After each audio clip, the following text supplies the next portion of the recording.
Hey, everybody. Welcome back to the Blue Ribbon Lounge podcast. Welcome back to the Blue Ribbon Lounge with your hosts, Dave and... I'm Matt. Yes, and here we are with you time-traveling beauties down here in the lounge. Dave and Matt on a Monday. Yes, stacks on stacks of the wax and the best, or whatever. Another boom boom sound twist. Yep. Whoa, there it goes. All right. Wow, really fucking flipped that switch, Davey. Yeah. You're like, let's go.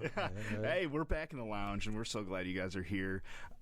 We got a great episode for you, Return of the Living Sasquatch. Yes, as people who listen to the podcast consecutively, or no, Is this our most talked about topic? I was thinking this is the third time. Yeah, because we have Big Feet. Yeah, we have Sasquatch, which is episode 3. Oh, look at you coming Russian and prepared. Russian, yeah. Fucking Vladimir Putin over here. Yeah, just like Russian in with right facts. into Ukraine. And then we did Alien Big Feet. Yeah, it's episode 27, I think. I think that sounds right to me. Yeah, interdimensional. Yeah, we got to figure out a lost episode. I was posting episodes as I do, and I think we skipped 82. Are we in the 80s? Yeah, we're in the 80s now. Oh, maybe 77 was interdimensional Big Feet. I don't know. Look it up. Check. We did Alien Big Feet and Interdimensional Big Feet? No, just interdimensional Big Feet. Oh, I thought we did Alien Big Feet too. The one where you talked about the vortex in North Dakota. Invisible Sasquatch. We talked about the Sasquatch running around. Oh, maybe that was just aliens. I thought there was a Sasquatch running around like a vacation home after they saw a flying saucer. And there was one where the flying saucer picked up the Sasquatch and brought it over a lake. Yeah, I remember that one too. Well, that wasn't. Maybe it was just the aliens one. We talked about it. I think we did interdimensional too. Yeah. I don't know. It always comes up. Yeah, toss it in the thing below. Yeah. Or Davey will check it out on the Facebook. Maybe we'll see. Yeah, maybe Davey will, or me. I'm not gonna put it all on. if it doesn't happen, it's just as much my fault. Oh, okay. But if it does happen, 100% Dave. But we'll post some of the older Sasquatch episodes in the Facebook group. Yeah, so you can go back and listen to them. Yeah, we just got a new member today. We did? Yeah, it looks like the last name is a familiar one. Maybe somebody named Dan or Don. Yeah? Oh. You know that person? Oh, yeah, like it's an uncle of mine. Oh, tight. Yes. Dude, your family is all about this podcast. Oh, well, you got to hear your favorite niece or nephew or uncle or brother or son, cousin. And you know what? Shout out to number one Cam. Yeah, number one fan Cam. Yeah. She'll appreciate we miss that. You. Yeah, she's probably giggling to herself right now in the kitchen. But no, as people that listen to the podcast, how we pick a topic is we roll the dice. Yes. And it just so happened that this furry, fat-footed fellow has come up again. It's in the cards. Yes. It's in the air. And you know what? We have a huge long list of topics, and we look at them every week. Yes. And I look at them every week. Dave does the rolling. He does the real heavy lifting. I just roll the dice, and then you look it up. And and fucking Bigfoot? Four Eyes over here, Matt and Nikki fucking specs out the list. But we are always looking for new topics. I got one in mind for soon. Yeah. Submitted by Colin... Quinn? No, Seabiscuit, Colin. Oh, okay. From your place. All right. And I kind of want to do that because I see it on the list all the time, and I'm like, I kind of want to do that. Well, you can also cherry pick. I'm okay with that. Yeah. Yeah. It's just kind of feel vibes. Yeah, maybe when you do a bad roll, I'll cherry pick. Yeah. But also, well, come on. Next year we have got to have Daredevil Brian back on. Get him back on. Yeah, for Memorial Day or Veterans Day or something. Yeah. Or episode, or maybe a 4th of July. Yeah, he's a good one. Oh, dude. He's got a story that I have written down that I want him to tell. Oh, okay. And if you haven't checked out Daredevil Brian, it's a great episode because, like, Brian is so cool. Yeah. And then we also talk about Daredevils, which is fucking cool. Yeah, that was cool. Yeah, and he talks about jumping out of planes like 2,000 times or something. Yeah. That's crazy. And you've jumped out of a plane, you talked about on there. Yeah, great old episodes. Yeah. I should revisit. It should. It's so hard to hear my voice. Well, sometimes, like, I don't know if I'm narcissistic. What? Dave's over here like, oh, God, it sounds so fucking good. No, when it's like 9 o'clock and I have an hour before I go to bed, and I've already gone through, like, the people that I watch on YouTube, or, like, kind of already scrolled through what I can scroll on my phone, and then I kind of just put on, like, a podcast about forks, and I'm like, these guys are boring. Maybe I'll listen to Anthill Kids or something. Oh, okay. Like Crazy Rich People, because that Jimmy whatever, that guy was pretty cool. Yeah. I like revisiting, not to hear my own voice, but like we do talk about interesting topics. We try to only talk about things that interest us. And you know what?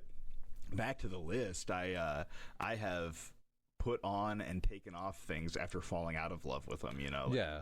And because some things I'm like, I can't wait for an episode. I got to look a little bit into this. And I find out that it's actually a real stinker. So Oh, yeah. I had like, not abandoned buildings, but like fake buildings. Oh, okay. I guess in cities, they build building-looking structures. They look like houses or apartment buildings. Yeah. And they put like the transformers and shit in them. Yeah. Like which water pumps. Yeah. And I thought that was interesting at the time, but there wasn't a lot of substance to it, so I'm glad. Well, that's the one where like oil, what are they called? Like derricks? The things that like bob. Pump, yeah. Or like spin or whatever. Yeah. There's a couple in LA that are actually inside buildings. You would never know that they were Really? pumping oil out from underneath LA. Maybe I'll have to put it back on the list. I don't know. Or maybe we just covered it right now. I don't know. I don't know. It's always like you can always scratch the surface and find out if you're a winner or not. Yeah, and you know what? Shout out to Murphy's Law episode. That was the real fucking... Yeah, I didn't expect that Yeah. either. Yeah. The diamond in the rough. Yeah. Oh, do you have anything that's like, I guess, bringing you joy, or anything that you've found happiness in with the last week or so? Well, certainly I got my 6 month sobriety. Oh, did you get a coin? Yeah. Oh, okay, that's cool. So I've been feeling really good about that, and just being, living a different way of life has really helped me focus on the things that I want to do. Being able to, well, not just get all sloppy drunk and waste time, which I was certainly doing, but I've been focusing a lot more on art and crafts, arts and crafts. Yeah, I should just showed you before we got on. I made this ship's wheel out of a table. Yeah. And I'm pretty excited about that. Now, did it have like a piece of plexiglass or something over it? So it was like the wheel in the table? I bought this this table, and it was a ship's wheel, and it had a big round piece of glass on it. Okay. I bought it for like $40. Ooh. My wife sold that piece of glass for $30. Oh. So it's I got it for $10. Yeah, that's not bad. And the time it took me to cut it all apart, because it was one solid like the stand of the table was one solid piece. I was like, how the fuck did I do this? Yeah, how would you make that? Yeah, but I bet it was mass manufactured. They probably got some kind of giant, huge mill. Yeah, you're like at a seaside town and you buy the captain's wheel in table kind of thing. Yeah. Yeah. And I bet they have just some giant, like, lathe live mill thing that can cut every type of cut you need. Yeah, well, I'm sure. It's all PLC programmed. Yeah. And I bet they make one with a ship's wheel. You also make one with a wagon wheel. Yeah. And nothing against that, but the end product itself didn't serve my purpose, so I modified it. Yeah. How about you, Davey? What do you... I don't know. I started going back to Kung Fu. Really? Yes. And do you know a guy... Did your Kung Fu guy ever get really sick? Yeah. Do you know a guy named Philippe? Philippe? He's like kind of a heavier set, dark-skinned guy. Okay. I don't know if he's like Filipino or something. Philip. I know a Philip. Is he dark-skinned? Yeah, kind of taller. Yeah. Yeah. Rides a bike a lot? Yeah. Okay, he says Philippe. Oh, okay. I think actually the last time I saw him, I was like, "You're Phil, right?" And he's like, "Philippe." Yeah, I think he corrected me. Yeah. I met him, and he was talking about a kung fu guy that was sick, and I was like, and then I think you had mentioned it at one time. Yeah, Mr. Morrow. Yeah. How's he doing then? He got like lung cancer. Oh shit. Yeah, and that's what I said too. But then he said like he was just taking a pill for it. But I have noticed that he has to sit down a lot more. Yeah. Yeah, and he's definitely older. It's been 4 years, so you can't expect everybody to just like you pause time and then you come back and unfreeze it. Like that doesn't work. Yeah, and dude, people get sick. Yeah, but it's like you do all the you do your best in the world. Yeah, you do the right thing and you get sick. Yeah, that's like I mean, I don't. I do lots of bad things. Yeah, and you don't get sick. Yeah. There's that there was a guy, I don't know his name, but he was like an ultra marathoner, and he was like back, somebody has to be the first one where he's like, running's good, and Running Magazine, and he did all these articles, and he was a big advocate for running. He had a heart attack in the middle of a run one morning. Oh, shit. Yeah, the healthiest guy ever died from a heart attack while he was on a run. But is that how he wanted to go out, I mean... Was he running so much, like that's generally how he would have died? Yeah, but you think like you do all the right things and you still have the heart attack. Yeah. That is a bummer. Yeah. Well, yeah, I mean, my brother-in-law, he was doing ultra marathons. Yeah. He was in the Marines. He was living very much a life that I would have dreamed of when I was his age. Yeah. But instead, I had a kid and a house and a job and college. Right. But he went to college. He's lived in Hawaii, Colorado, and then he got some sort of weird arthritis where like he couldn't do anything. Yeah. And it's like I couldn't imagine being so active and it sounded like he was bedridden for quite a while. You go from 60 to 0. Yeah. Those things happen, man. Well, that's what it seems like, because you got people that just lounge around, the whole time and whatever, and then you have the active people, and then they're the ones that have like rotor cuff issues and knee problems, and I guess that comes from being active, but you're also like, I'm taking care of myself and I'm doing the best thing, but then you end up hurting yourself by doing it. Yeah, but I wonder, how many people are generally, unhealthy, overweight, stagnant in their life, and just don't go to the doctor to get diagnosed or just deal with the pain, Well, that's like the age-old thing. Like, would you want to know? Because sometimes the cure can be worse than the sickness. Yeah. Yeah, because if you say you're 50, you go to the doctor, you find out you have cancer or liver cancer or something, and then you get the surgery and you go through the chemo and you get sick and weak and lose a bunch of weight and all your hair, and then you kind of never get back to 100%. Yeah. And 10 years later you pass away. Or you're 50 and you never go to the doctor, and then you live to be 65 and never knew that you had cancer and just passed away one time. Like, is quality of life over quantity of life? Yeah.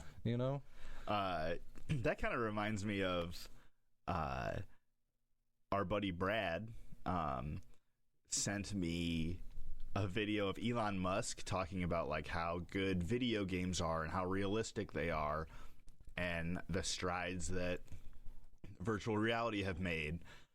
And if you project that with any sort of positive growth, you will get to a point where it's indistinguishable from life. Yeah. And he was like, how do you know that hasn't happened in the past? And I really like a quote from what's his name? The space guy. He was doing Cosmos. Carl Sagan. No, Neil deGrasse Tyson. Neil deGrasse Tyson.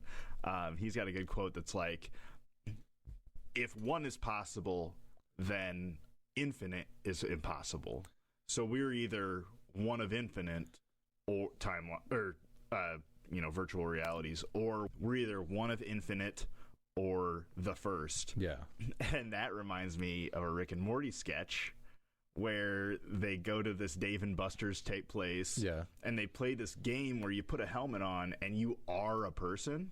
Okay. And it's that the idea is that you are now in that reality. Yeah. And Morty plays and he like becomes the high school football all-star, and then and marries his high school sweetheart. Can't find a job, so he works at his dad's rug company. Yeah. Then gets cancer, beats cancer, but then he goes back to the rug company to keep working, and then dies falling off a ladder. Ooh. And then Rick plays, and he's like taking the character off grid, and like doesn't have a social security number, and like really living a wild fucking life. Yeah. And it's like, how do you? I don't know. There's like no right choice. Right. But some things maybe are more like idolized or romanticized. Yeah. Than other things. Like what, living like off the grid or like on your own, or I don't know, being a celebrity or something. Oh, you know? yeah. You always think that that's going to be the cool thing to do. Yeah, and like, you know, busting your ass just to pay the bills is what everybody does, kind of technically, you know. Right. But I think it's fun in the small stuff. Yeah.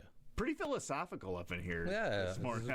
It's because it's Sunday morning. We're having our coffee. It's the Lord's Day, and we got the devil's juice.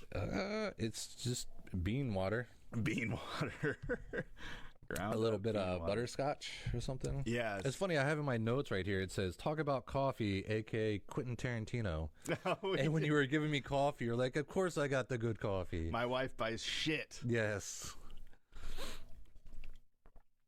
Let's get into a story. All right, We've let the people hang on long enough. I know. We always do this. Yeah. We got a slow anticipation, get the build-up going. Yeah, you know what? If you don't like it, you can leave a fucking comment. Or you can just like, that's why they have those 15-second skips. Yeah. I should be a little bit better about putting those type of, what are those numbers for where it is in the... Oh, that seems like work. Bingo. Yeah. Well, I certainly don't do it. No. Hey, you know what? Speaking of work, this podcast is real fun, but it costs me about $200 a year. So you should go to the link in the notes and just buy a sticker. Yeah, we got stickers, or just even like because there's a link to Abernathy's, and even you can peruse the whole site. Yeah, because there's stuff. There's shirts, t-shirts are cool. Yeah, pins, stickers, keychains. If you're into gothic, I don't know, high heels, they got that too. It's very eclectic. Yeah, if you buy a sticker, I get a little bit of money, but certainly if you buy anything from there, my wife will get money. Yes. And she does also pay bills, and that's great too. Yeah. And I'm not shaking the change jar for $200 because I keep doing it because I love hanging out with you and doing this. Yeah. But you out there listening, that would be great. Thanks. Yeah. Or like, share it with people, because if we can get big, maybe we'll just one day be like, and Chief Underwear, or Me Undies, or what's that? Factor Meals. Put in our code. Not Blue Chew. We're gonna Blue Chew. Nah, I'm too young for that. Bad blocker. Ad block. What's that? VPN. NordVPN. NordVPN. Yeah. I don't. And I'm just looking for maybe. Cutting down that cost a little bit. Yeah. But anyways. Matt is a really good graphic designer, believe it or not. And I do all the art for the podcast. Yeah, and you got all the stickers and stuff. Except for the original art. Shout out to Apollo. The Bonehead one. I did the Bonehead. The one you have the shirt for? With the the Blue Ribbon podcast, we're both bones. Oh, you're right. No, yeah. No, the bonehead. It's a different one. Yeah. The skeleton one. Yeah, podcast till you die. I don't know. The skeleton one. Yes. Shout out to Noble Stabbings on that one. Yeah. You know what? I use this to be able to make art and support my art friends. So it's all full circle. It is. Yeah. We just really appreciate you listening, and we're blathering on. Of course we are. Anyways. I just what you go. Okay. There's a movie that just came out I think last year called Wolverine Deadpool. We're talking about Bigfoot. Oh right. Damn it. I mean, Wolverine's not a Bigfoot. Sabretooth maybe. Yeah. But a movie came out. It's called Sasquatch Sunrise. Okay. And it's like a documentary. Kinda. It's not like a nature documentary, but it's definitely following a pod or a group of Sasquatch. Oh, I think I know what you're talking about. I forgot all about that. Yeah, and I was seeing the advertisements. Did you watch it? Most of it. Okay. It was late, and Okay. and it answers questions. Where'd you watch it on? I rented it from the library. Nerd. What? Use all your resources that are available to you. Yeah, it's not a bad idea. I'm just lazy. I mean, it's free. Yeah. Yeah. Sasquatch Sunrise. Yeah, if you ever had any questions about Sasquatch reproduction, it's totally gonna fill in the blanks for you. Whoa, a real nature documentary. Yeah, and I mean, it's not all that, but they don't hold back from that. Okay. So it's a little weird. Like, how long would you say that it showed that they were following them? They go like on a journey, and then they end up kind of running into remnants of humans, and then how they deal with that, and then kind of how being hid. Like, I didn't get to the end, because it is kind of it's there's no narration, there's no real music. It's just all video. It's like just following and audio, like sounds. Like March of the Penguins. Yeah. If it didn't have Bob Saget narrating it, and you're just watching the penguins live their life. Yeah. Yeah, it's like that. That's crazy to me. I don't know. I feel like you should have had some narration, but that sounds. How did that get greenlit? I don't know. It's very indie, but yet it's got big names, but you can't tell because everybody's got Sasquatch makeup on. Yeah. That sounds crazy. Yeah. I'm writing that down. You should write that down. Yeah. So, I mean, it's worth a watch, but if you're not into weird, maybe a pass. Okay. Yeah. I'm into it. That sounds cool. I'm gonna check that out. Okay. But so what kind of Sasquatch stories or Bigfoot stories did you dig into for this episode? I have 2 surprise encounters and 1 hunt. Okay. How about you? I have 2. Well, like they're similar, but it's a different way to look at Bigfoot. Okay. You want to go first? You want me to go first? I don't. Okay. I'm going to go first. Okay, go for it. Dan Jackson. Dan Jackson is the man in this story in 1989. Okay. In Collier County near Naples, Florida, on a hog hunting trip, Jackson was tracking hogs in a wetland swamp area. As he looked in the direction of the sun, he saw a large dark object about 150 yards away. He was excited, thinking it was a bear, and he was going to hunt it. As he watched the creature, he saw it was bending over at the waist, and it turned and looked at him, and it had a black face and black eyes, and then it stood up on 2 legs and walked away. Momentarily, he was paralyzed in fear. Jackson was quoted as saying, "It scared me so bad I forgot I had a shotgun in my hands. It wasn't a gorilla, and it wasn't a chimpanzee. It was like water pouring onto a computer. My mind just short-circuited. What transpired might have taken 10 seconds. It could have been 10 hours for all I know." When he regained his senses, he investigated where the creature was crouched. Using a nearby tree as a marker, he estimated the creature would have had to have been 6.5 to 7 feet tall. Yeah. There was a terrible smell, like someone who had been sleeping in a goat pen. Ooh, like a stinky Brazilian alien? Yeah. Okay. And this is kind of where it gets hooked in. After the experience, Jackson became hooked on the creature, doing a bunch of research in like the library and stuff. This would have been before the internet. And he went back to the area like 2 or 3 times a month for like 20 years. He tried night vision goggles. He tried hiding in trees.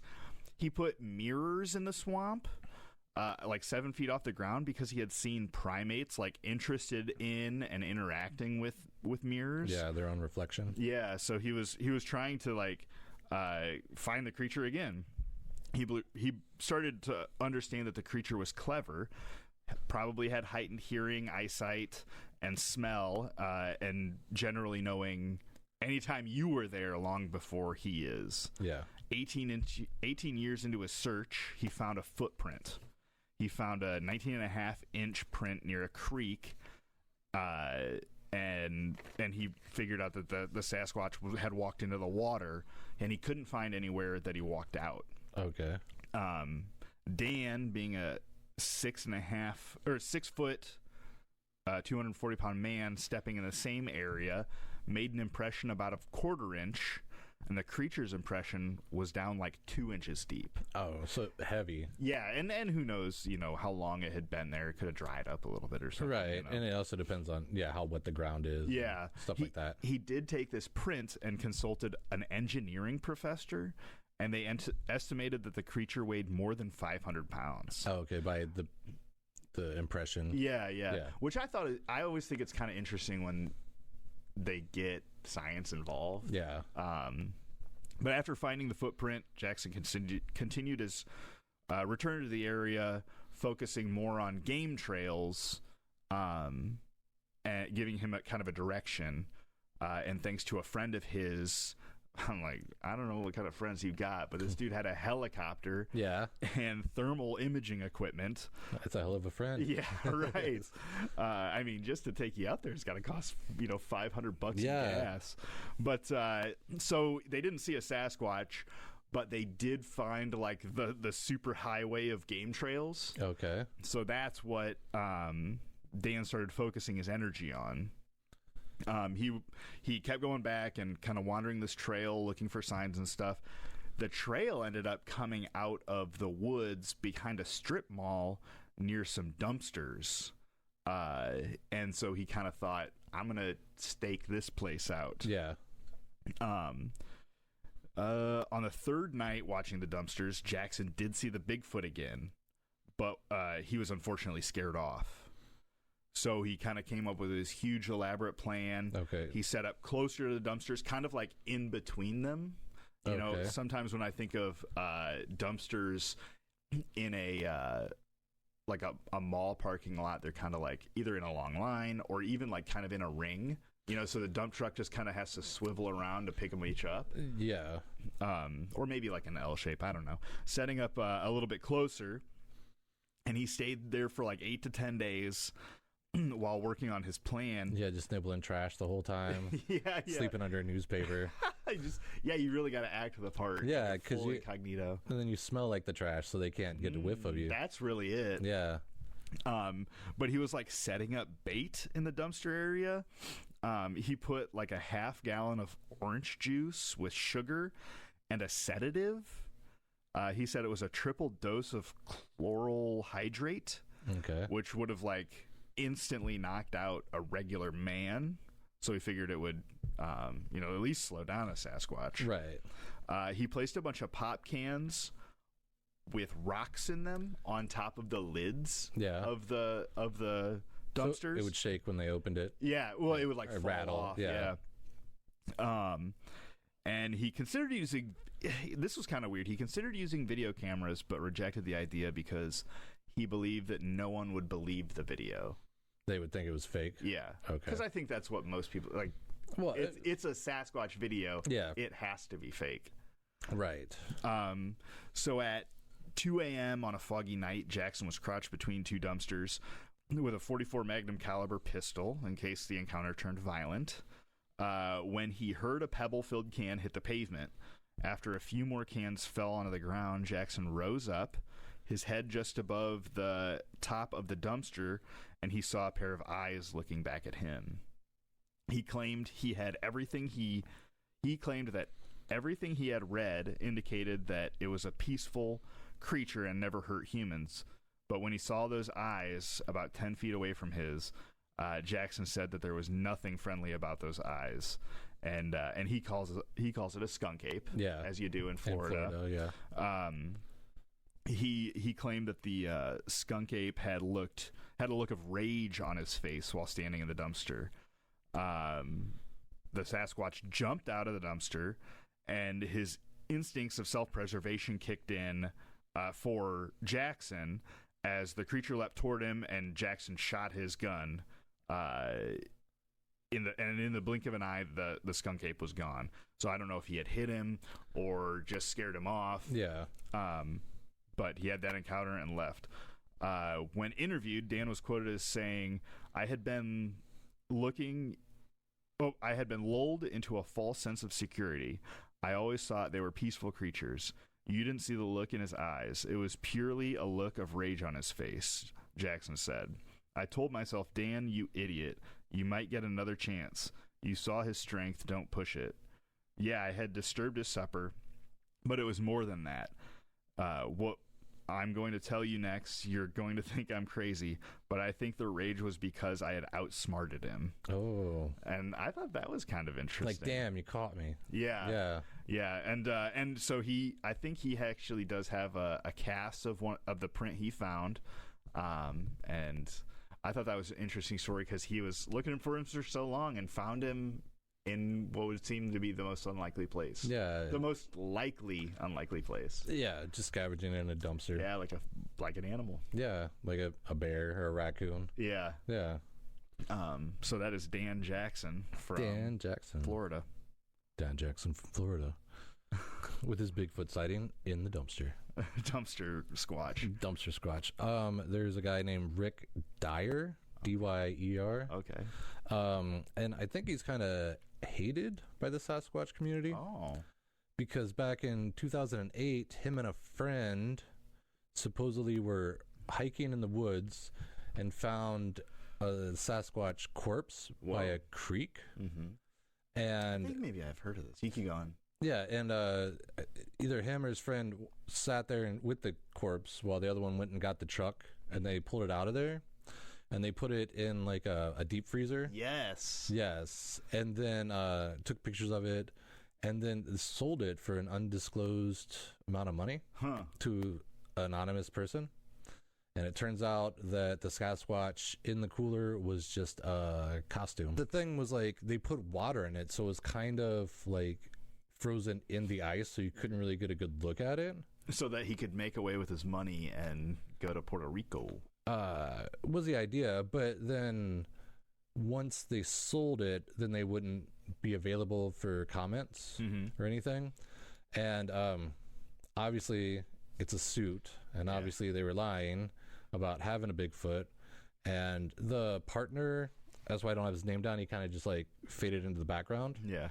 But Rick Dyer, started to defend himself because, when you start reading your Twitter comments or you post anything on the internet and everybody just attacks you for faking Bigfoot. Yeah.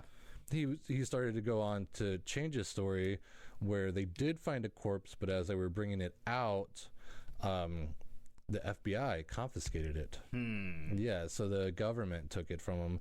And by that time, he'd already told too many people, so then he felt like he had to have something, and that's why they put the suit in the freezer, because he hyped it up so much, he felt like he needed to have like some kind of physical evidence. Yeah.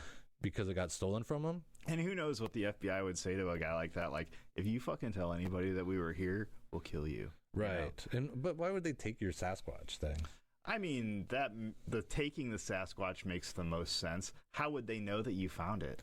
Right. Unless, if you put it out, if you're texting people and saying you found it, or you're posting it on your Facebook or your Instagram. Yeah. You know what? I was thinking they like showed up in the woods. Well, I think, like while he was waiting, it seems like while he was waiting, he was telling people that they found it while the guy was bringing the truck in.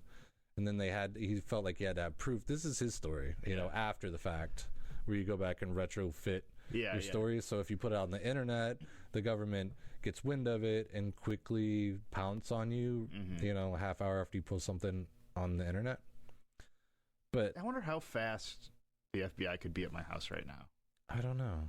That's an interesting question. I don't know if we have any in the Quad Cities. We probably do. Yeah, you think? We got a little bit of gang activity. Iowa City or Des Moines or Peoria or Chicago. I mean, those are the closest. So within 3 hours. Yeah, certainly Chicago. Yeah, within 3 hours, I'm sure the FBI could swoop down on you. Yeah. Yeah. Well, and you know what? They may not take a car. Oh. They could take a helicopter. Right. Or they got the Men in Black red button car where all of a sudden they're just right at your door. Yeah, underground tubes like Futurama. Yeah. So then he decided to try to clear his name because the Sasquatch was real, and he just, put out the fake one because he felt like he needed some kind of evidence or something. And so then he started to hunt Bigfoot. So he started like track him and stuff. And in like 2012, he heard these rumors in Texas and San Antonio area. He heard rumors that this homeless camp in the woods was being visited by a Sasquatch, like coming to pick through their trash, kind of, And like one lady said that she saw it carrying a deer carcass across this road. And a lot of the homeless people were like scared because there was this huge ape-like creature like patrolling around and they have no walls to protect them. Yeah, they just have tents. Yeah. And so he went out there with a bunch of short ribs or spare ribs and deer urine because it likes deer. So but I don't know, I wouldn't want my ribs to smell like deer piss. He like slathered it on it? Yeah. Well, I mean, that could maybe represent the animal dying. There's something, yeah. But yeah, it came in to the camp to get these ribs and he shot it. This is the same guy? Same guy. Rick Dyer. Rick Dyer, yeah. Yeah. And Pod Dog. And so then he said he sent it to a university where they did an autopsy on it, and they gave the carcass back to him, taxidermied. Okay. So then he has it in like the back of like one of those low trailers, like you would pull up like a race car in. Okay. If you're a race car hobbyist, you know what I'm talking about? Yeah. Yeah, but it's kind of like going to the fair and seeing the liger in the thing. Yeah, they did that kind of thing with the Bonnie and Clyde car. Yeah. They'd travel around and you'd be able to see it. Yeah, or like you would see Mermaid Man, where you just go through one door and kind of look at the oddities and then exit out the back at the fair. Yeah. Yeah, so he was touring around with the Sasquatch body in a trailer behind his truck. And he did a lot of news interviews, especially when the fair's in town or when there's like some kind of event where he can get booked to bring this thing to show it. But then a lot of people were also like, once they saw it, were like, okay, that's silly. It just looks like a costume. And he's like, no, see, they took all the insides, they took all the bones, but they taxidermied the head and the feet for me. The head and the hands. And then the rest was its skin. So it was more like he's like a bearskin rug, but it's like actually the Sasquatch, but they kept all the internal organs and bones and stuff and its feet. Yeah. Yeah. That don't add up to me. No. And then a couple of news people, because after you go and you send out like your story guy, the one that does the humanitarian pieces on your local news, to go look at this trailer. We're out here in the parking lot with Rick Dyer. He says that he captured Bigfoot and now is taking it on tour. And then they show it and you're just like, yeah, that looks fake. And then he's like, so then he starts backpedaling and he's like, well, see, I didn't want to actually bring the real carcass because people would break into my trailer and steal it, and I was afraid for my safety if I actually had the actual carcass. So then this is just a recreation of it, but I swear that it did happen and that I did do it. I promise. Yeah. And he has bigfeettoday.com, but I tried to look it up and it wasn't there anymore. But it also is one of those things where it's called like the F something, or like the actual researchers that are interested in Bigfoot and have like a like a more concerted, like Operation Blue Book or whatever, but for Bigfoot. Yeah. And they're all like, well, this just makes us look bad because you keep repeatedly like having a fake thing and then getting sensationalized on the news only for everybody to find out that it's fake. But then you always have these stories. And like the last news interview I saw with him, they were kind of poking fun at him. And he's like, well, I'm sold out in Japan and I'm sold out in Europe, which I'm going on a world tour with this thing. And meanwhile, they were like, okay, like, why did you think the best thing to do is just put it in a trailer? Why wouldn't you give it to science? He's like, I did, but I can't tell you which university it was because they don't want to be associated with it. And it's like, well, you would think if you found something that extraordinary that the university that did the autopsy on it would come forward and be like, we found Bigfoot. Yeah, because there's other things that people find that like within the past 10 years, didn't they find like the world's largest great white shark? Yeah, and then like also like a giant squid that has been around for a long time. That everybody thought was extinct or whatever. Yeah. And they talk about that. Yeah. Yeah, but for Bigfoot, they'd be like, oh, we don't want to be associated with it because people call us names. Yeah. Universities, I feel like, certainly would say something. Especially if you're... Maybe not the police. Fact-checking, and it turns out to be real. Mm-hmm. You would share it. Yeah. Yeah, if it turned out to be real, a university would kill to have... because if you check and it's fake, you're not going to be like, we found Bigfoot. But if you actually found it, you would say something. That's crazy. Yeah. That guy's loony. Yeah, pretty much. And a lot of the... He did the same grift twice. And it was a bad grift. Yeah, but they said the first time he probably made like $50,000. Oh, so doing interviews or something? Well, selling it and then doing interviews and then this one selling tickets like $10 to come see Bigfoot. Yeah, yeah. I mean, $10, you get 10 people to do it. That's $100. Yeah, and the thing about because you had said he didn't want to bring the real one. Yeah, because the thing about taxidermy is, yes, there's a lot of fake parts that they put on an animal. Yeah, like generally the whole face, like a lot of like the nose or teeth. Yeah, or claw, maybe not claws. Well, the eyeballs for sure. Yeah, and like there are a lot of fake looking parts to it that take you out of the reality. Yeah, because they're not like they're like glass. The eyes are glassy as opposed to like wet. Right, and you can tell the difference. But like my wife has a taxidermy bear, and it fucking looks like a bear. Yeah, like I've seen some fake types of taxidermy, and I'm like, nothing looks as good as a real taxidermy. Real done well. Yeah, you can tell. So if it is just a suit, but that's also one of those things where you put it on the news, you get a little buzz going. Like I said, $10 a person. If you get 50 people there, that's a good day's work. Yeah, $500 a day. Yeah, and then they go through it. A lot of people maybe just like, ha ha ha, we saw that, of course it's not gonna be real, ha ha ha. Or there's people that are upset and like, hey, and then you tell the story, we're like, actually I got it shot, I shot it, but this is fake because I can't bring it around because the FBI stole my last Bigfoot carcass, and I felt afraid for my life and had death threats, and so that, oh, I totally understand, dude, no, cool for you, like, you know, so you gotta have some kind of backup story. Yeah, because that's the thing about grifts. Yeah, you gotta have lies on lies. Yeah, if you're gonna lie, you gotta have a couple of them deep. Right. My next one is about an Illinois park ranger who he wanted to stay anonymous in this accounting due to the nature of the experience. You know, with so much disbelief about Sasquatch and things. I could see especially if you're in the business, I could see it not getting you a job or something, you know? Yeah, you don't want to be the quack that saw Bigfoot. Yeah, so we're just gonna call him Jim. Okay. Because I found when recounting this, it was easier to just give my name. Yeah. Being a ranger, Jim had encountered just about every type of animal in the Midwest nature. Coyotes, deer, raccoons, all types of birds of prey.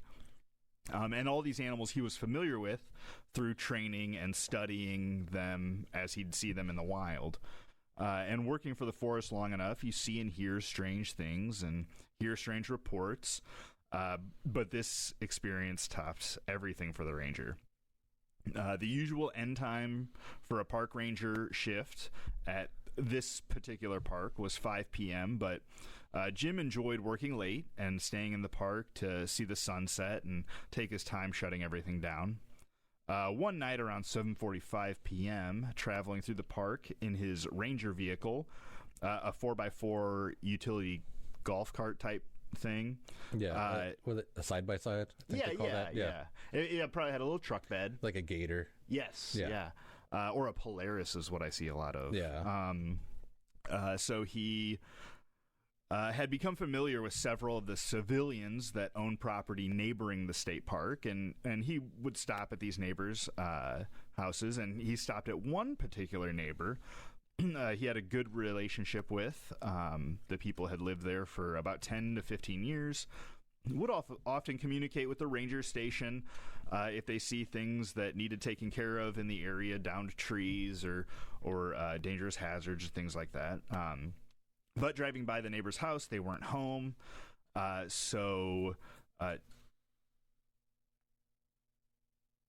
Jim? Oh, yeah. These specific neighbors had a small table and chairs set on the grounds because they had such a good relationship. Yeah. And Jim had in the past maintained the area and the path to it, keeping it neat and tidy. So with the neighbors not being home, he decided to check in on the trail and the area for casual maintenance. Going out to check on the table and chairs, Jim was a little distracted, kind of thinking about his responsibilities and stuff, shutting everything down, making sure everybody's out of the park, locking everything up. And when he gets out to the seating area, he noticed the glass in the metal frame table was shattered. One of the chairs was flipped over, and some of the metal bent up, and one chair was missing. Bunch of hooligans. Yeah. At this time, the sun started setting, and the ranger got out his flashlight, and he was kind of looking around, and he saw a game trail cut into the woods with two large gouges that he kind of put together, looked like legs from the missing chair and the chair had been dragged deeper into the preserve. Okay. This type of incident was terribly uncommon. Occurrences would be more normally like a tree would fall, somebody would come and cut it up and take it away, or other things would go missing, but it was uncommon for things to be taken deeper into the woods. Yeah. And so Jim started following the tracks of the chair, leaving his 4x4 utility vehicle and tools and radio. As he walked, he noticed the tracks of the chair becoming lighter and lighter, like whoever had taken and drug it decided to start carrying it instead.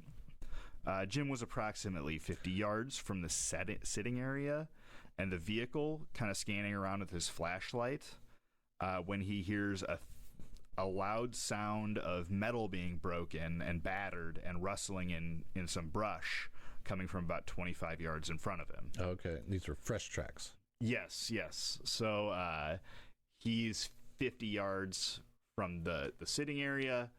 The sound is coming from him 25 yards in the opposite direction. Yeah. Further down the trail. Yes. So he continued to follow the sound, thinking he was going to encounter like maybe an animal trapped in the chair. Oh, okay. Maybe a coyote or, fat raccoon. Yeah. Ran through there, or maybe a bunch of them, busted kind of some stuff up. Yeah, get stuck or something, yeah. And ends up, trying to survive. They drag away the chair. Right. Or like a deer gets caught in its antlers or something. Yeah. So either an animal trapped in the chair or some people that were goofing around in the area who took the chair. Delinquents. Yes. And at this point, Jim was both focused on his duty to keep the park safe, but also nervous about the situation, right, with it being so out of the ordinary. Coming up on a grouping of old oak trees and brush, his flashlight landed on the base of a bush, and he spotted the chair leg. As he moved the flashlight up and around the bush, he noticed something behind it. Continuing to raise his flashlight, he sees something he's never seen before. He described it as something that makes you want to run, but freeze in such curiosity. The hair on the creature was different shades of gray, going all the way up to almost a white gray. As Jim raised his flashlight, he saw its strong stomach, not like a bodybuilder with carved muscles, but more like a weightlifter with like a solid muscle mass. Yeah, like a barrel-chested person. Yeah. Noticing that his flashlight was now at the height of Jim's head, who was 6 foot tall, he was shining the flashlight level and straight onto the creature's stomach and chest. So the creature was certainly taller than him. Yeah.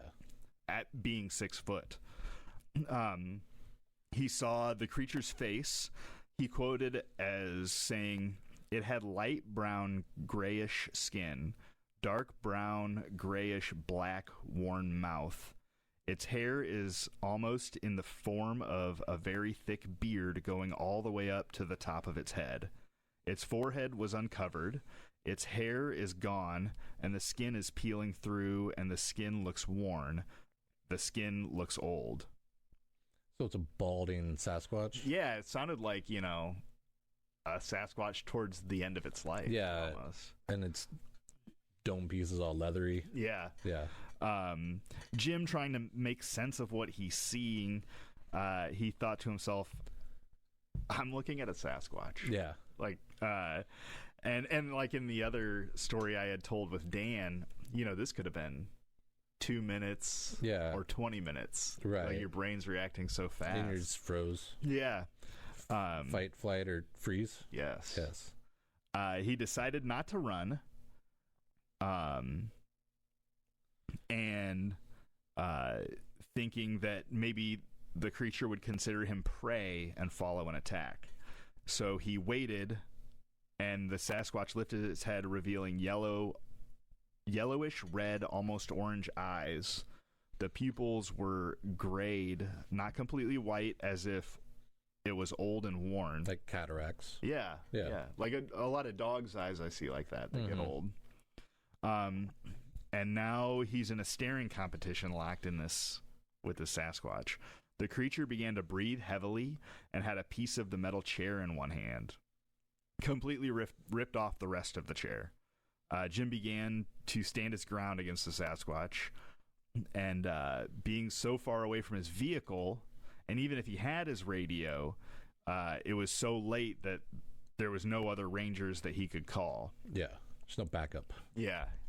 He claimed that the staring contest took about 20 seconds, and he felt the air begin to fill with agitation from the creature.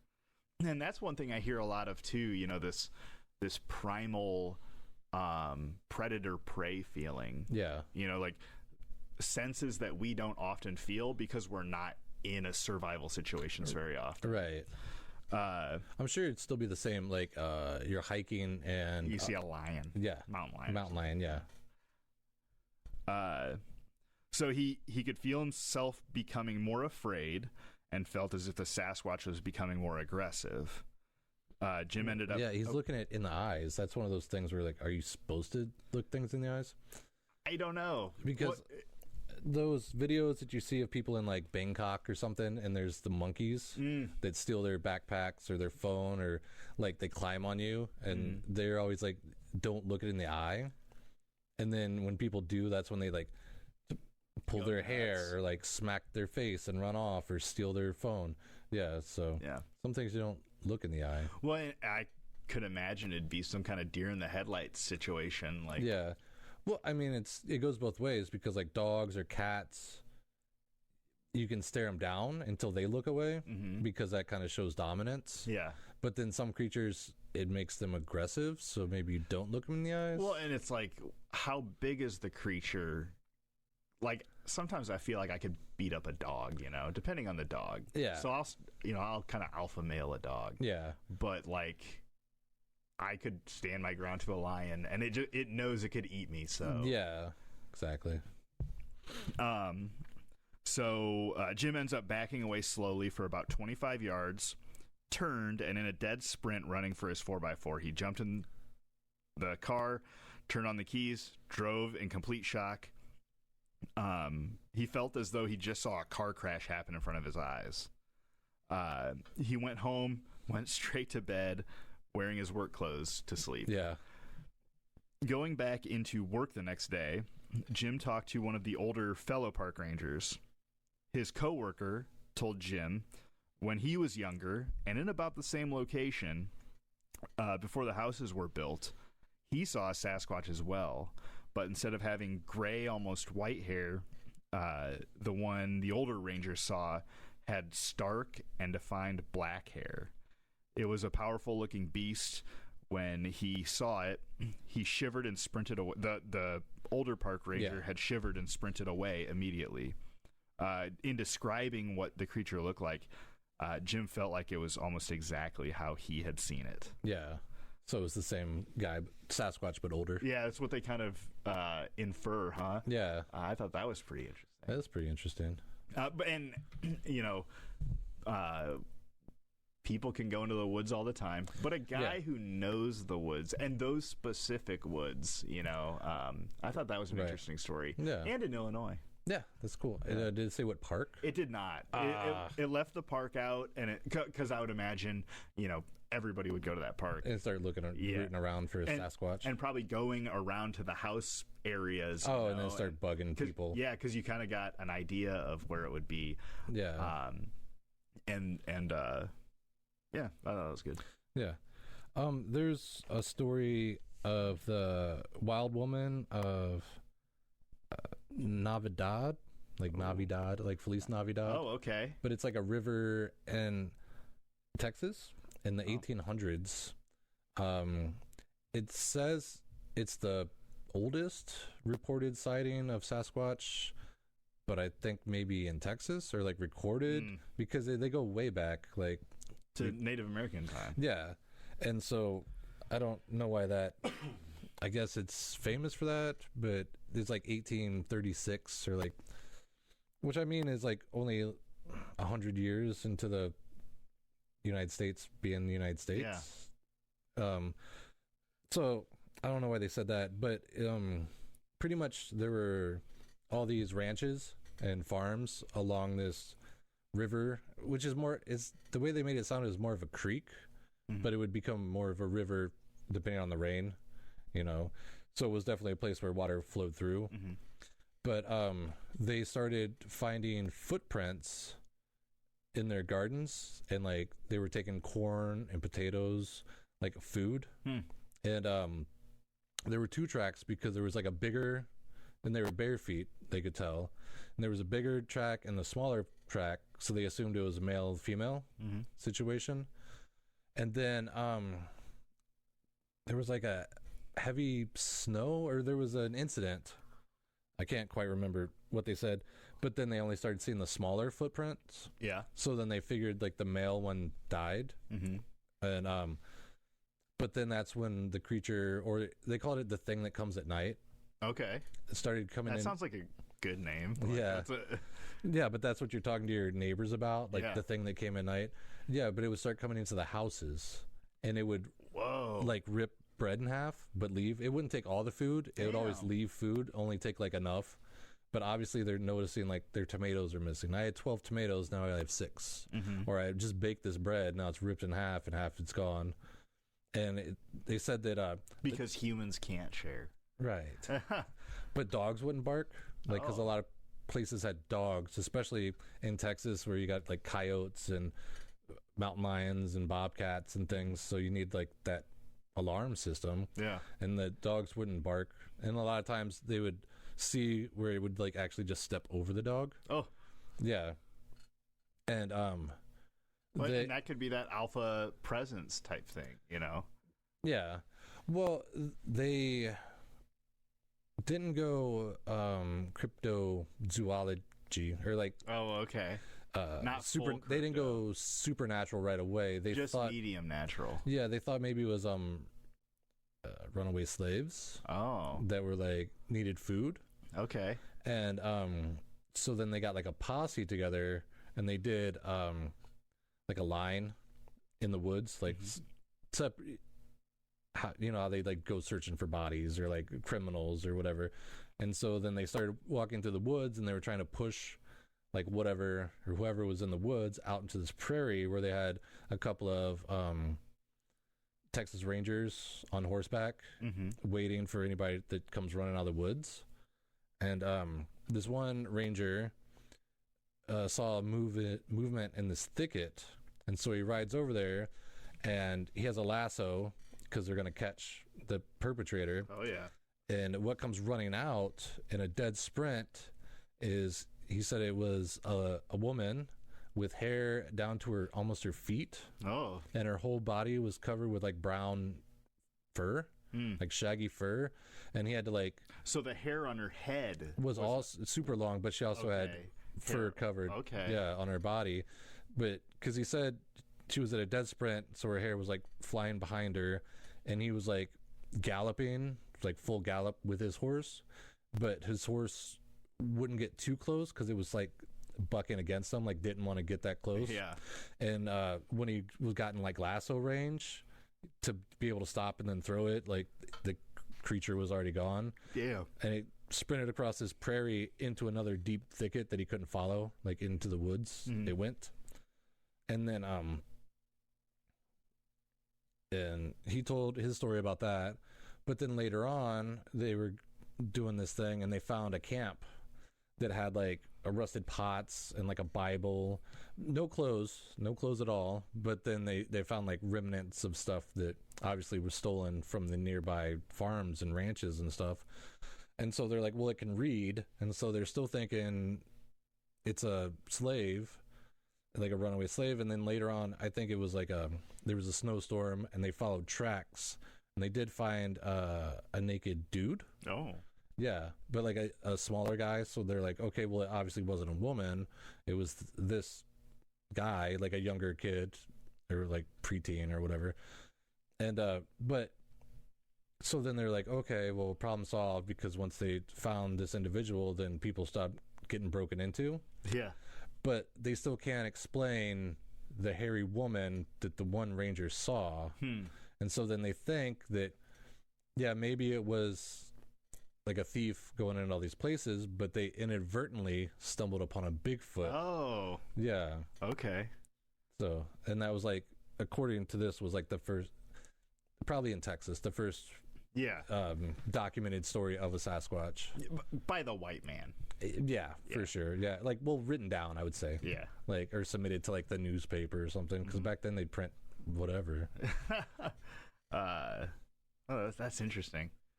It just happened to happen. Well, it's one of those things where, like, you see the videos where it's like, we're driving our four-wheelers down the creek, and for some reason you're videotaping it, and then in the background you happen to see, like, the Bigfoot go running. Yeah. Yeah, so it's like inadvertently stumble upon something like that. Yeah. Yeah. Speaking of inadvertently stumbling upon, my next one, Billy Humphrey. Yeah. In October 2019, in West Virginia, Billy and his wife I don't know if they had bought land or if they were going to buy some land to develop in the woods.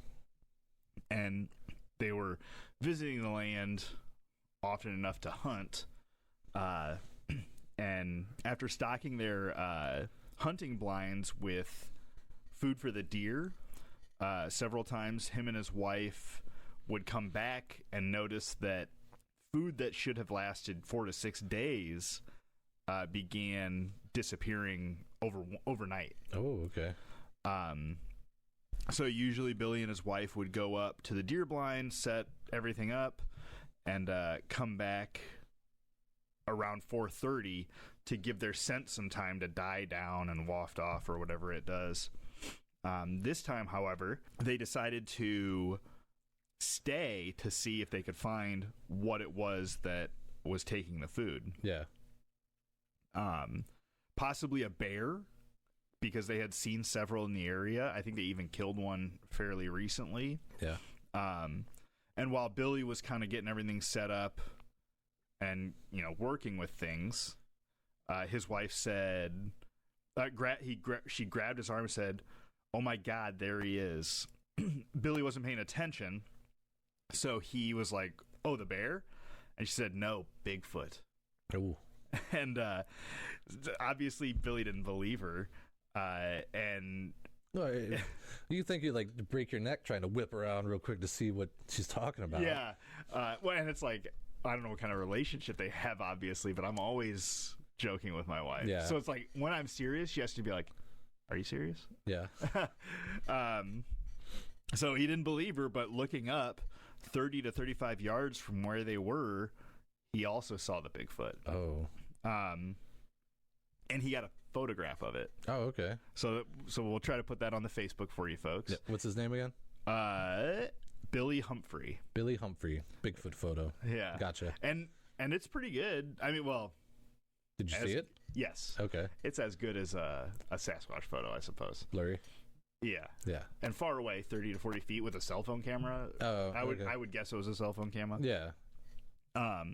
He claimed that the creature was massive and had distinctive blonde coloring under his eyes. Standing behind a tree, Billy tried to get a picture of the Bigfoot.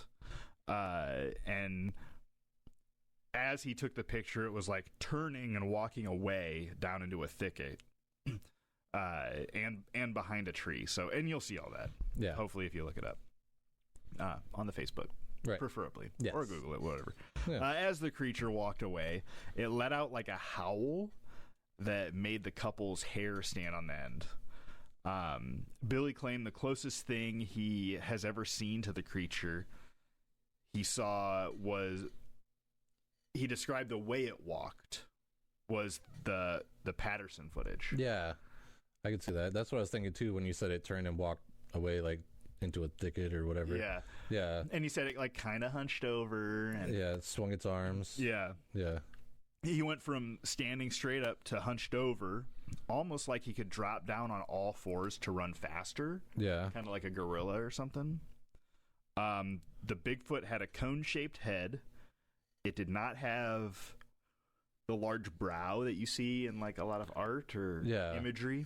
Like the caveman brow. Yeah. Yeah. Billy claimed like it looked like if you took a gorilla and manipulated the features into the shape of a human. Okay. So like, you know, gorillas are kind of shorter and wider. Yeah, you like stand them up. Yeah, and like kind of stretch them out. Yeah. Before this sighting, Billy Humphrey wasn't even a skeptic. Yeah. He didn't believe in Bigfoot at all. Right. After spending, 30 years in the woods, hunting, fishing, things like that. Yeah. He had no even belief in right. Sasquatch. Probably wasn't even on his mind. Yes. Yeah. He claimed it was a completely incomprehensible feeling. Everything he had, and this is fairly quoted. It was an incomprehensible feeling. Everything he has ever believed could now be real. It was terrifying. People are at the top of the food chain, but seeing this made him feel like prey. He wishes he had never seen it. It has put him on edge ever since, and a day hasn't gone by since he's thought about it. Well, yeah, when you see something like that, you couldn't go into the woods the same ever again. Yeah. That's like kind of like how some people, like, you get mugged or something, and then you kind of get afraid of going outside because you see the world differently because that happened. You never thought that would ever happen to you, and now you saw Bigfoot in the woods. So yeah, I would feel uneasy and like never, like you're always being watched or you're never alone kind of thing. Yeah, and I think maybe even in a more understandable term is like if you go to a restaurant and the food makes you sick. Yeah. Even if you'd been there for 30 years, right? One time it makes you sick, you might consider not going back. Yeah, or even like, just another example. Like, say you hike up a hill or something. This is your spot you go hiking in, but then one time there's like a rattlesnake. You're gonna hike up that hill differently, or even if like maybe you don't go there anymore because you're like there's gonna be snakes. There's gonna be a rattlesnake. Like, yeah, and certainly that's some sort of primitive survival instinct. Like, this made me uncomfortable. No matter how many times it's been safe before. Yeah. It's made me uncomfortable today. And your whole life changes. Yeah, exactly. I got one last story. Let's rip it up. Okay. Back in October of 2010, Justin Smeja, Smeja. Sounds right. Yeah. Smeja. Him and his buddy were out in the Sierra Nevadas of California, up in the mountain range there, and they were hunting bears. It didn't really say what they were hunting, but they were packing it in for the day because it was about to get dusk. Like the sun hadn't set, but it had definitely gone below the tree line.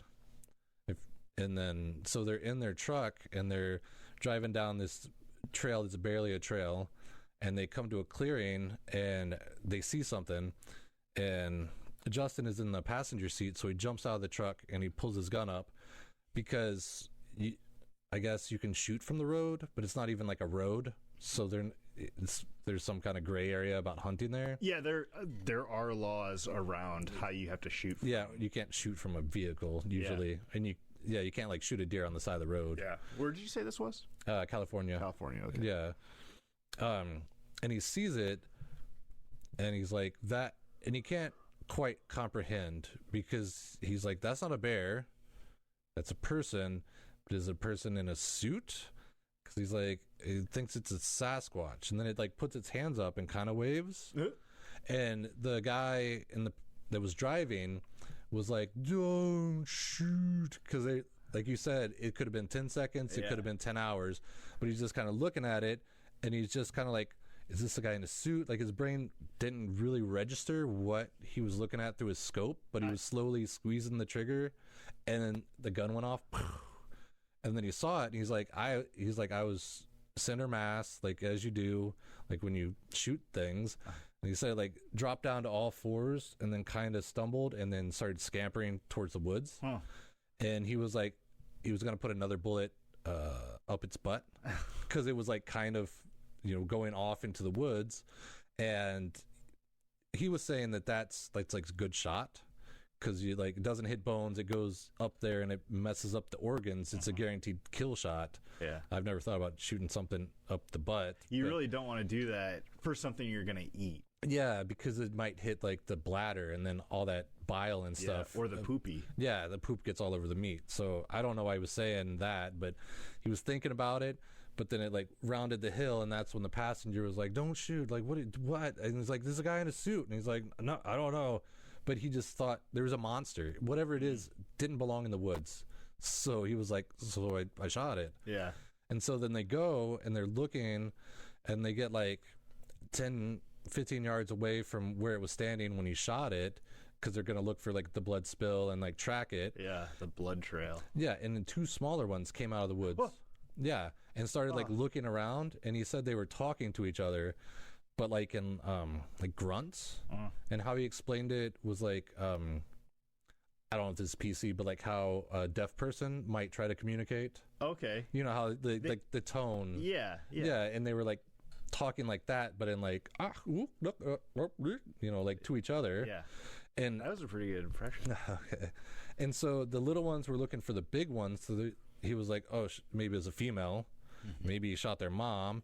And they were like looking for the blood trail. And his friend was like, let's just go. Like, let's just leave it.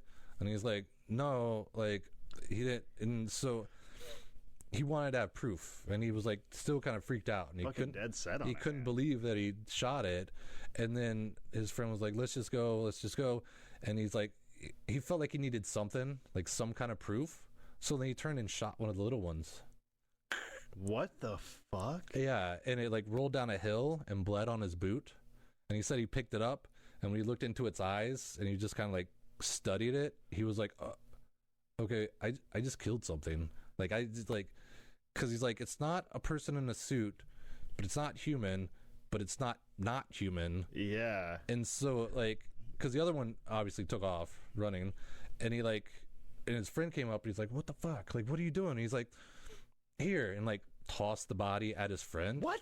And his friend like caught it and was looking at it too, and they were just like what the fuck did you do, man? He's like, oh, bro, and like, like having that conversation of like, what the fuck? And they're like, and he's like, well, I don't know. And for some reason he started getting paranoid, like any second the game warden or like DNR is gonna come around the corner and like wonder what are you doing? Like, is this legal? Is this illegal? You don't have tags for a Bigfoot. Like, like maybe they're poaching or something. But he got super paranoid, so they decided to like just cover it with like leaves and like not like bury it, but cover it up and get their wits about him and come back the next day and retrieve it. And once they get their stories straight, kind of thing. And they said they came back the next day and the body had been taken. Yeah, duh. Yeah, and But they did find like a patch of hair that like and like skin, and so he had that, and then he had the blood on the boots, but the blood was too like messed up to get any kind of DNA from. And they did say that the patch of hair, even though it looked weird and mangy, it was probably from a bear. But yeah, he swears to this day, and his friend backs him up, that he shot a Bigfoot, and he's taking people out there to show them. There's a documentary, if I remember the name of it, I'll put it somewhere. Facebook. Yeah. Check it out. A group. Facebook group. Yeah, and he started to feel like he'd killed a person, like starting to feel guilt. Yeah. And that's why he like came forward and told people about it. Because he's like, I shot Bigfoot. Like, everybody's on the lookout for him, and what do I do when I find him? I just fucking take a shot at him. Yeah. And he also felt weird because at the time he didn't know if it was a guy in a suit. So he could have just been like, came upon some kids doing a prank video. Yeah. He doesn't see the people recording, and he shoots the Bigfoot guy. Like, and then he shoots a baby Sasquatch? Yeah, I don't know. He just said he was like frustrated and weird. Oh, my baby says. Yeah, Sasquatch is my father, and he wants to protect me. so like, when you first started the story, I saw it very cartoon-like. Yeah. Like, he jumps out and looks through the scope, and it's just like a Sasquatch just like standing there waving at him. Yeah, and they're like, well, he's like, and it had its hands up waving, and then he was like with a reporter or like the documentary guy, and they had a guy out. He's like, that's about where it was, and the guy's like waving. He's like, well, didn't you think it was like, don't shoot? If you thought it was a guy in a suit waving at you, like, whoa, whoa, whoa. Especially because you thought it was still, a guy. Yeah, and you still fucking took the shot anyway. Well, and then like, so there's two ways I see this interaction as a Sasquatch. It's like, one, the more creature route. And so instead of, shooting what would be maybe equivalent to a dog. Yeah. You take one of its puppies and kill it? Right. That's fucked up, man. That is fucked up. That's even like if you go deer hunting and you shoot one and wound it, and then it's like fawns come out, and you're like, well, I gotta have something. So then you shoot one of those too. And then the other way is like the human route. Because, I mean, only a couple hundred years ago, people traveling to Africa and stuff felt like people of a different look than them were animals. And so I mean, this could just be one step away from racism, speciesism. But that's crazy. Yeah, and it was weird. But then his friend kind of just told his story and stopped, but then this Justin also started like going back and looking for it, and then taking people out there to see it. So then it's like, do they have a reason to lie about it? I mean, probably not, because it paints the guy to be a bad guy, I think. Yeah. Because it's not like, oh, I saw it and I shook its hand and gave it my sandwich. Yeah. That's obviously paints him in a good light. Right. This makes him look like a piece of shit, so why would you tell people? Right. And also he's gotten legal trouble for like licensing and stuff, where like he shot a bear but he only had a deer license or some kind of shady stuff they had to pay a fine for. And a lot of the people were speculating that maybe they were poaching and then they made all this up to cover that up. Maybe. And well, like the comments, one person was saying like maybe it's psychosis. You're out there hunting for 3 days, say you don't sleep if you're doing meth or something. Oh. And you're on a bender, and then you have a little psychotic little break. But then the fact that his friend saw it too, and that even if it was a bear, but he thought it was a Sasquatch, there would be a bear cub. Yeah. And even if there's a bear cub, but then you regret it and it's poaching, and you come back and you only find the piece of hide, but yet for some reason in your brain you still thought it was Bigfoot. But even if you were up close and you shot a bear cub and you pick it up and you're looking at it, but then you still think it's like more human. That would have to be a big stretch, or like super strung out to just like. Yeah, I don't know what meth does to you, but maybe like some crazy mushrooms or something. Maybe like acid or something. They're just like straight on hallucinating. Yeah. Wow, that's what a wild story. Yeah. And you know what? Like, the other guy could have been like, yeah, he made that up. Yeah. But that kind of thing's not going to make the paper. Right. Or not going to get shared on Facebook. Yeah, and then there was a guy, well, the guy could have been in on it also, but there was like, so you went to the documentary people, and the documentary people was like, okay, I know a guy who's like a Bigfoot guy, like a expert or whatever. So then they go to see him, and they're talking, they meet, because I guess the guy like owns a bar or something like on the outskirts, like that sounds about right. Yeah. And so they tell him this story, and he's like, okay. And he's like, all right, I'll be back. And they were sitting on the porch of this like bar, and he went around and then came out the bottom and was standing underneath them and like eavesdropped on them. And, he thought that, like, hey, let's get our story straight. Hey, do you think this guy's buying it? Like, what do you think we can get? No, but then they were talking about it like it still actually happened. Like, I can't believe the story. I don't know why you shot that thing. Like, so then he's like, well, normally if they were lying, when they started talking to each other, you'd think they wouldn't talk like it actually happened. They would be talking like, hey, let's get our story straight. Yeah. Hey, do you think this guy's buying it? How much do you think we can get, And so then he was convinced that it did happen because they were still like, they didn't know he was there, and they were still talking about it like it happened. Convinced that they believed it happened. Yeah. And that's when I saw the comment where it's like, well, if they were poaching and if they were strung out and like partying and shooting guns from their truck and like spotlighting deer and shit, maybe they were some kind of psychosis, and maybe you did shoot a bear, but then when you're looking at the cub up close and then you're like, oh, I shot like a baby thing. Because they kind of have that look to them. You're holding it in your hands. Yeah, because you're like, damn it, I didn't get a bear, and you shoot its cub, and then you feel super bad about it. Yeah. Yeah, but then you make it up, so it's... Because why else would you be worrying about the DNR coming around? Yeah. Yeah. Because they're going to come up and be like, holy fuck, a Sasquatch. Right, or like, because it's like, oh, I don't know, like permits, or like... No, you'd be like, it's a Sasquatch. Like, yeah. If you're gonna drive out with the carcass in the back of your truck and DNR stops you and like, what you guys hunting? You're like, Sasquatch, look. Yeah. You would think you would alert the authorities or something. Yeah. Like, tell somebody. Wow, what a wild one. Yeah. Good stories today, Davey. Yeah, well, I wanted to find ones that you aren't the first like page of the search. Yeah, I can understand that. Yeah. Riveting. Especially since it's the third or fourth. Yeah, thanks for showing up for the Return of the Living Sasquatch. Return of the Living Sasquatch. Speaking of which... The Return of the Living Trash Squatch. There you go. I like that. It's a good one. But yeah, October's coming up. Oh, spooky Halloween episode. Yes. Have you talked to Death Stitch? I'm sure I have. It's been a while. I'll do it again, though. We'll do that. Yes. What else should we do for an episode? Well, if people have any ideas, leave them in the comments. What have we done in the past? We did Jack-o'-lantern. Yeah, we did Origins of Halloween. Witches? Haunted cemeteries. Haunted cemeteries. That's a good one.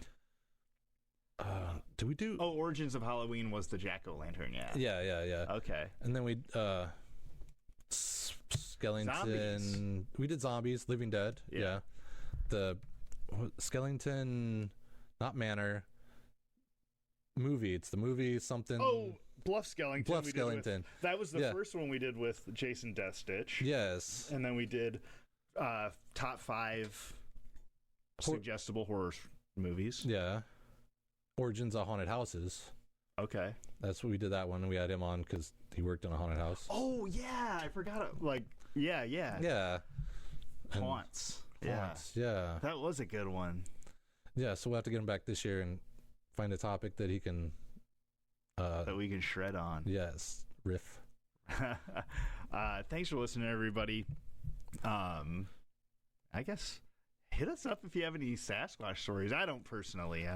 Yeah, for as much as I've been in the woods, I've never ran into one. But thanks for listening, and gosh darn it, take care of yourselves. Yes, and remember, in the words of Yogi Berra, you can observe a lot by watching.